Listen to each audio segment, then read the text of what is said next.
ഇന്നലെ കേരളത്തിന് മുന്നിലേക്ക് ഒരു നാടകീയമായ സംഭവം നടന്നിട്ടുണ്ട്. അതായത് 5 തെങ്ങിൽ കാണാതായ മത്സ്യത്തൊഴിലാളിയായിട്ടുള്ള ഷിജിൽ എന്ന് പറയുന്ന യുവാവ്. അദ്ദേഹത്തെ കാണാതെയായിട്ട് 8 ദിവസമായി.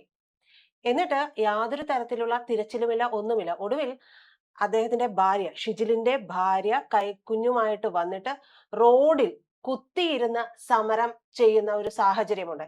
അതിനു മുമ്പ് നമുക്കറിയാം ജോണിയുടെ മകൾ ഉന്നയിച്ചിട്ടുള്ള വളരെ ഷാർപ്പായിട്ടുള്ള വിമർശനങ്ങളും കാര്യങ്ങളും ഒക്കെ. ഈ സർക്കാർ ഇതെന്താണ് ഈ ഒരു ദുരന്തത്തെ ഇത്ര ലാഘവത്തോടു കൂടി കാണുന്നത്? ഇത് പറയുമ്പോൾ ആളുകളൊക്കെ പറഞ്ഞുകൊണ്ടിരിക്കുന്ന ഒരു കാര്യം, അതായത് പ്രോ കോൺഗ്രസ് ആയിട്ടുള്ള ആളുകളൊക്കെ പറഞ്ഞുകൊണ്ടിരിക്കുന്ന ഒരു കാര്യം എന്ന് പറഞ്ഞാൽ കഴിഞ്ഞ ഗവൺമെന്റ് എന്ത് ചെയ്തു എന്നുള്ളതൊക്കെയാണ്. ഒന്ന്, ഇത് നരേന്ദ്രമോദി ചെയ്യുന്ന പണിയാണ്. കാരണം എന്ന് വെച്ചാൽ പ്രതിപക്ഷം എന്ത് ചെയ്തു എന്ന് ചോദിക്കുന്നത് അത് കാര്യം. രണ്ടാമത്തത്, നമ്മൾ കഴിഞ്ഞ ഗവൺമെന്റ് മത്സ്യത്തൊഴിലാളികൾക്ക് വേണ്ടി എന്ത് ചെയ്തു എന്നുള്ള ചർച്ചയൊക്കെ പിന്നെ എടുക്കാം. ഇപ്പൊ യഥാർത്ഥത്തിൽ വെള്ളത്തിൽ പോയവരെ രക്ഷിക്കട്ടെ, കാണാതെ പോയവർ രക്ഷിക്കണ്ടേ, ബോട്ട് മറിഞ്ഞ് വെള്ളം മുങ്ങി പോയവർ രക്ഷിക്കണ്ടേ. അതിനെക്കുറിച്ച് ചോദിക്കുമ്പോൾ പോലും ചില നമ്മുടെ മാധ്യമ പുങ്കവന്മാരും ചില രാഷ്ട്രീയ നിരീക്ഷകരും ഒക്കെ ഇരുന്ന് കഴിഞ്ഞ ഗവൺമെന്റ് അനാസ്ഥ, കഴിഞ്ഞ ഗവൺമെന്റ് വിട്, നിങ്ങൾ ഈ പറയുന്ന ഇപ്പൊ ഈ കഴിഞ്ഞ താങ്കൾ പറഞ്ഞ പോലെ ഇപ്പൊ ഷിജില് ശരിക്കും പോയിട്ട് 7 ദിവസം അവർ ഈ പ്രതിഷേധം നടത്തിയില്ല. 8ാമത്തെ ദിവസമാണ് അദ്ദേഹത്തിന്റെ ഭാര്യയും 3.5 വയസ്സുള്ള ഒരു കൊച്ചും 1.5 വയസ്സുള്ള എബ്രിനും ഈ പറയുന്ന പോലെ രോഹൻ ജൂഡ് എന്ന് പറഞ്ഞ 2 കൊച്ചുകളും കൂടി ഒന്ന് പ്രതിഷേധം നടത്തുന്നു. ഒന്ന് ആലോചിച്ച് നോക്ക്. അപ്പൊ അവര് ചോദിക്കുന്ന 7 ദിവസം നിങ്ങൾ എന്ത് ചെയ്തു എന്നുള്ളതാണ്. അവര് പറയുന്ന ഏറ്റവും വലിയൊരു വർത്താനവും കൂടിയുണ്ട്, എന്റെ ഭർത്താവ് എവിടെ, എന്റെ മക്കളെ നോക്കാം, ജോലി തരാം, ഇത്തരത്തിലുള്ള ഒരു വാഗ്ദാനവും എനിക്ക് വേണ്ട, എനിക്ക് എന്റെ ഭർത്താവിന് വേണം എന്നാണ്. അതിലവർ പറയുന്ന ഏറ്റവും ടച്ചിങ് ആയിട്ടുള്ള ഒരു കാര്യമുണ്ട്, നിങ്ങളുടെ സഹോദരൻ, നിങ്ങളുടെ മകൻ എന്നുള്ള നിലയിൽ ഒന്ന് അന്വേഷിക്കൂ എന്നാണ് അവര് പറയുന്നത്. ഇത് കേരളത്തിലല്ലേ നടക്കുന്നത്? ഒന്ന് ആലോചിച്ച് നോക്ക്. എന്നിട്ട് നമ്മുടെ സാംസ്കാരിക നായകർ എന്നല്ല, പെറുക്കികൾ മിണ്ടാതിരിക്കുകയാണ് ശരിക്കും. വാ തുറക്കണ്ട ആരെങ്കിലും. എന്തേ മറ്റേ ഇപ്പൊ ഇവർക്ക് വേണ്ടി ആരും കരയാത്തത്? ഒന്ന് ആലോചിച്ച് നോക്ക്. ഇത് ഈ പറയുന്ന ഇവരുടെ കാര്യം, ഇത് ഇനി നമ്മുടെ ഗവൺമെന്റിന്റെ, നമ്മുടെ ഉദ്യോഗസ്ഥരുടെ ഒക്കെ നിലപാട് എന്താണ് എന്നുള്ളത് താങ്കൾ പറഞ്ഞ മറ്റേ ഇതുണ്ടല്ലോ, അതിലേക്ക് ഞാൻ വരാം. അതിനു മുമ്പ് നീണ്ടകരയിൽ ഈ കഴിഞ്ഞ ദിവസം നമുക്കറിയാലോ, മറ്റേ ഗൗതം കൃഷ്ണ അപകടത്തിൽപ്പെട്ടു. ഗൗതം കൃഷ്ണ ഇതുപോലെ 7 ദിവസം കഴിഞ്ഞു നീണ്ടകരയിൽ പോയിട്ട്. ഗൗതം കൃഷ്ണയുടെ അമ്മ ചെന്ന് അവിടെയുള്ള ഉദ്യോഗസ്ഥരെ കാണുമ്പോൾ അവിടത്തെ കമ്മീഷണർ പറയുന്ന വാചകം കേട്ട് ഞാൻ ഞെട്ടിപ്പോയി. നിങ്ങൾ ഇപ്പോഴല്ലേ വന്ന് ഡിമാൻഡ് ചെയ്ത്. അതായത് വല്ല റോഡ് ആക്സിഡന്റ് ഉണ്ടായി കിടക്കണമെന്ന് പോയി ഡിമാൻഡ് ചെയ്യണോ എന്നെ രക്ഷിക്കാൻ? ഇനി കടലിൽ പോയവനെ അവരുടെ അമ്മ വന്ന് ഡിമാൻഡ് ചെയ്യണോ രക്ഷിക്കാനായിട്ട്? ഫാദർ ഇതുപോലെ പോയതാണ്, ഇല്ലാതായതാണ്. അപ്പൊ സ്വാഭാവികമായിട്ടും മകനെങ്കിലും രക്ഷിക്കാൻ ഒരു അമ്മ വന്ന് ഡിമാൻഡ് ചെയ്യണമെന്ന് പറഞ്ഞാൽ എങ്ങനെയാണ് ശരിയാവണത്? സത്യത്തിൽ ആ സ്ത്രീ അവിടെ നിലവിളിച്ച് വല്ലാത്തൊരവസ്ഥയിൽ പോയി.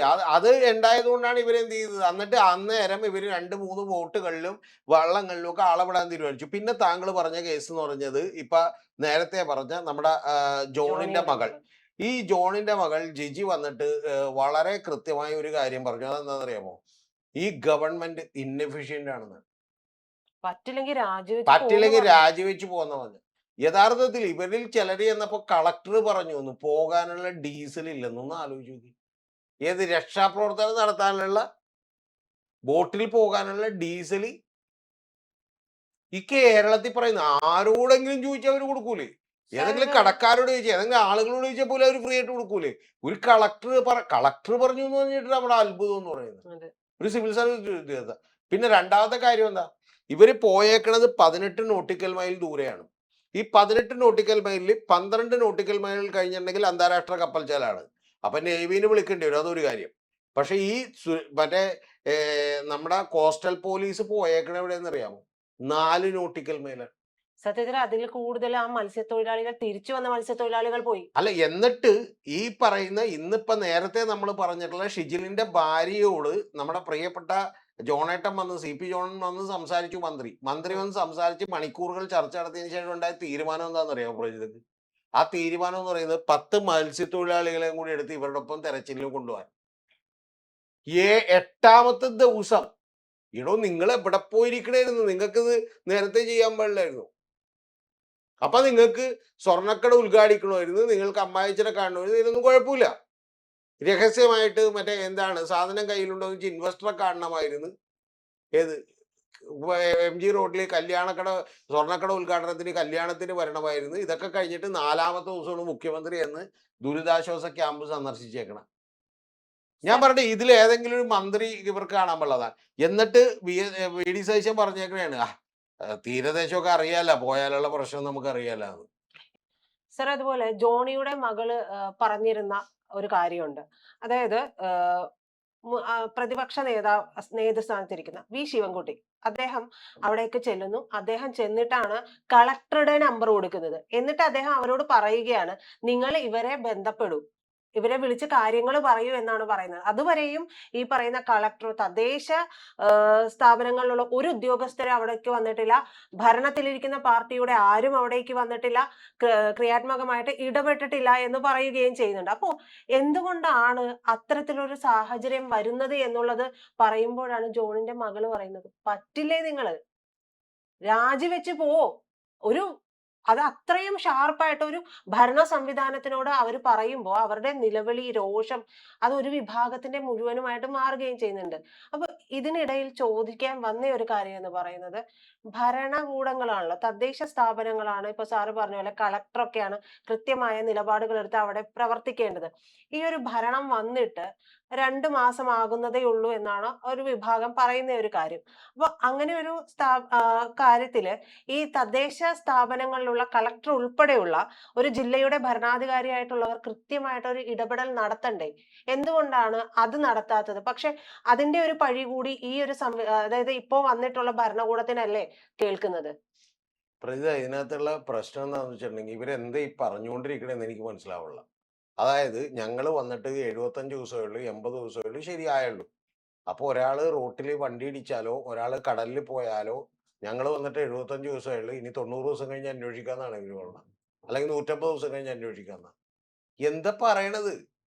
ഇവര് ഭരണം മാറിയെന്നില്ലല്ലോ പ്രീത. ഇവിടെ കോസ്റ്റൽ പോലീസ് ഉണ്ട്, ഇവിടെ പോലീസ് സ്റ്റേഷനുകളുണ്ട്, ഇവിടെ ഗവൺമെന്റ് സംവിധാനങ്ങളുണ്ട്. എന്നിട്ട് ഇതെന്താ ചലിക്കാത്തത്? ചലിക്കാത്ത ആർക്കെങ്കിലും എതിരെ ഇവരൊരു നടപടി എടുത്തോ? ആർക്കെങ്കിലും എതിരെ ഇവരൊരു നടപടി എടുത്തു? ഇപ്പൊ ഈ പറയുന്ന ഡീസൽ ഇല്ലെന്ന് പറഞ്ഞ കളക്ടർക്കെതിരെ, അല്ലെങ്കിൽ ഇപ്പൊ ചെല്ലുമ്പോഴത്തേക്കും എന്താണ് മറ്റേ ഇതാണെന്ന് പറയുന്ന, അതായത് നിങ്ങൾ ഡിമാൻഡ് ചെയ്തില്ലല്ലോ എന്ന് പറയുന്ന ഉദ്യോഗസ്ഥനെതിരെ ഇനി വേറൊരു ഉദ്യോഗസ്ഥൻ പറഞ്ഞിട്ടുണ്ടോ? അത് ഇതിനേക്കാൾ ഭയങ്കരമാണ്. ഒരാൾ ഹെലികോപ്റ്റർ ഒന്ന് ഉപയോഗിച്ചുകൂടെ എന്ന് ചോദിച്ചപ്പോ ഒരാളല്ലേ പോയുള്ളൂ. ഒരു 5-6 പേര് വെള്ളത്തിൽ പോയാൽ നമുക്ക് എന്ത് ചെയ്യാന്ന്?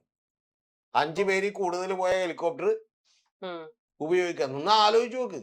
അപ്പൊ ഇതൊന്നും ഇവിടെ ചോദിക്കാനോ നേരെയാക്കാനോ ഒന്നും ആളില്ല, അവർക്ക് താല്പര്യമില്ല. അതാണ് ഇതിന്റെ കാര്യം. ഇതിന്റെ പ്രശ്നം എന്താണെന്ന് അറിയാമോ പ്രതി? ഇവിടെ ഒന്നും നടക്കാഞ്ഞിട്ടൊന്നുമല്ല. മെയ് 18-ാം തീയതി വി ഡി സതീശൻ ഗവൺമെന്റ് അധികാരം ഏറ്റെടുത്ത് 24 മണിക്കൂറിനകം പറന്നുപോയൊരു ഫയലുണ്ട്. ഏത് ഫയലാന്ന് ഓർമ്മയുണ്ട?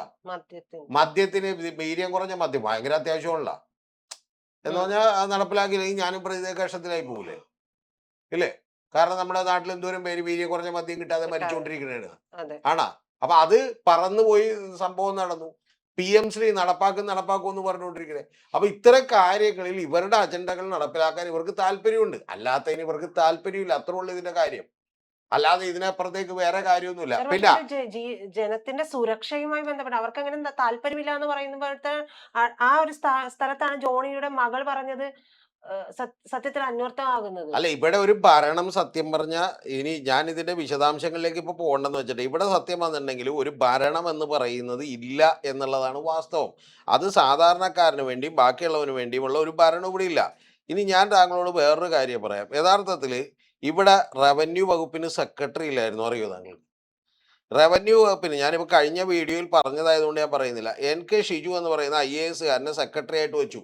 ഈ റവന്യൂ വകുപ്പ് സെക്രട്ടറിക്കുള്ള ചുമതല എന്ന് പറഞ്ഞാൽ, റവന്യൂ വകുപ്പ് സെക്രട്ടറി എന്ന് പറഞ്ഞാൽ ഒരു ദിവസം മിനിമം ഒരു 500 ഫയൽ വരും. ഇപ്പൊ 500 ഫയൽ. അതിനിപ്പോ K ബിജുവിന് അധിക ചുമതല നൽകിയേക്കണേ. പുള്ളിക്ക് ചെറിയ ജോലികളുണ്ട്. ഞാൻ എന്താണെന്ന് വിശദമാക്കാം. ഒന്ന് വനം വകുപ്പ് സെക്രട്ടറി, അപ്പൊ അതിന്റെ ഫയൽ വേറെ വരുവേ. പിന്നെ കശുവണ്ടി വികസന വകുപ്പ് സെക്രട്ടറി, ഓക്കെ, അത് പിന്നെ കുറച്ചുണ്ടാവുള്ളൂ എന്ന് വിചാരിക്കാം.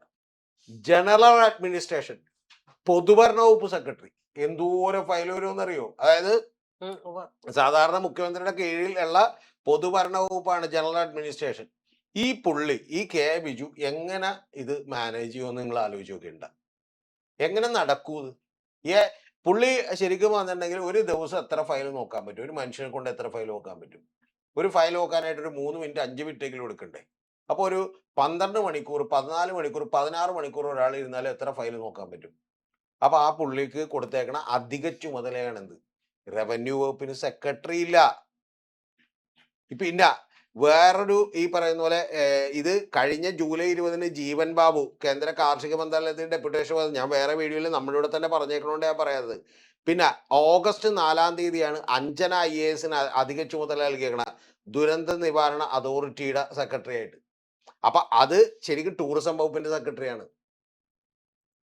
അപ്പൊ ഇത് യഥാർത്ഥത്തിൽ ഈ അധിക ചുമതല നൽകണമെന്നുണ്ടെങ്കിൽ പ്രതി അറിയേണ്ടത് ഒരു പണിയും ഗവൺമെന്റ് ഉദ്യോഗസ്ഥർ ഇപ്പൊ IAS കേട്ടാൽ അവർക്കറിയാം ഒരു പണിയും നടക്കൂല. യഥാർത്ഥത്തിൽ ഈ കേരളത്തിലെ ഒരു DYSP, എറണാകുളം ജില്ലയിലെ DYSP CA ഒക്കെ പ്രഷർ താങ്ങാനാവാതെ പുള്ളി ഒളിച്ചോടി പോയത് ഓർക്കണ്ട. എന്നിട്ട് പുള്ളി പറഞ്ഞായിരുന്നു മനസ്സ് കൈവിട്ട് പോകുമെന്നായപ്പോൾ പോയതാണെന്ന് പറഞ്ഞു. എന്റെ സംശയം ഇപ്പൊ ഈ ബിജു ഒക്കെ അങ്ങനെ വല്ല കടുങ്കയും ചെയ്യുമെന്നുണ്ട്. പുള്ളി പിന്നെ IAS കാരനായതുകൊണ്ട് കുറച്ചുകൂടി കരുത്തുണ്ടാവും. പക്ഷെ ഒന്ന് ആലോചിച്ച് നോക്കി,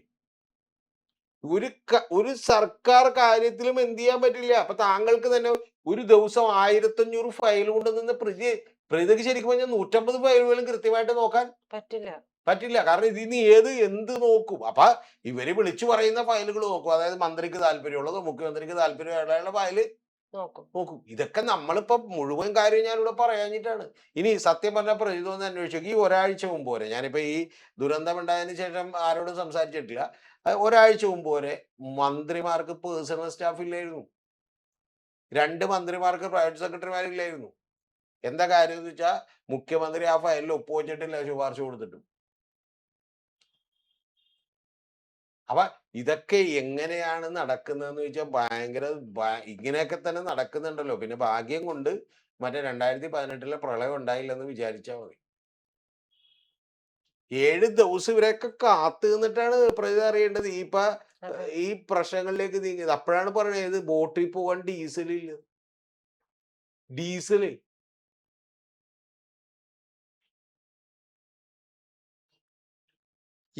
അടുത്തത് പറയണത് ഞങ്ങൾ 4 നോട്ടിക്കൽ മൈൽ ദൂരം പോയിട്ട് തിരിച്ചു പോന്നു.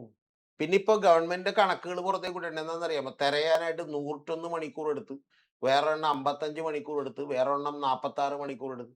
എങ്ങനെയും മണിക്കൂർ എന്നറിയാമോ പ്രജിത? 1.5 മണിക്കൂർ ഹെലികോപ്റ്റർ ഇങ്ങനെ പറന്നങ്ങ് പോയിക്കണേ. അതാണ് അവര് പറഞ്ഞത്, നിങ്ങളുടെ അച്ഛനോ മറ്റേ നിങ്ങളുടെ പിതാവോ നിങ്ങളുടെ മാതാവോ നിങ്ങളുടെ സഹോദരനോ ആണെന്ന് വിചാരിച്ച് ദൈവത്തോർത്തൊന്ന് അന്വേഷിക്കും എന്ന് പറയുന്നത്. നിങ്ങൾ മറ്റേ സ്വർണ്ണക്കടയൊക്കെ പോയി കുഴപ്പമില്ല, ഉദ്ഘാടനിക്കാൻ പോയി കുഴപ്പമില്ല. ബൈ മീ കോഫി ഉദ്ഘാടനിക്കാൻ പോയത് അങ്ങനെ പോകേണ്ടതാണ്, ശരിയാണ്. മറ്റേ ആളുകളെ നമുക്ക് അടുത്തതൊന്ന് ചർച്ച ചെയ്യണോ? അതായത് പോണ്ടാണെന്നൊക്കെ പറയാം. പോണ്ടൊക്കെയാണ് ശരി തന്നെ, പോകേണ്ടതാണ്. പക്ഷെ ഈ സമയത്ത് എന്ത് ചെയ്യണോ? വേണോ? അത്രേ ഉള്ളൂ.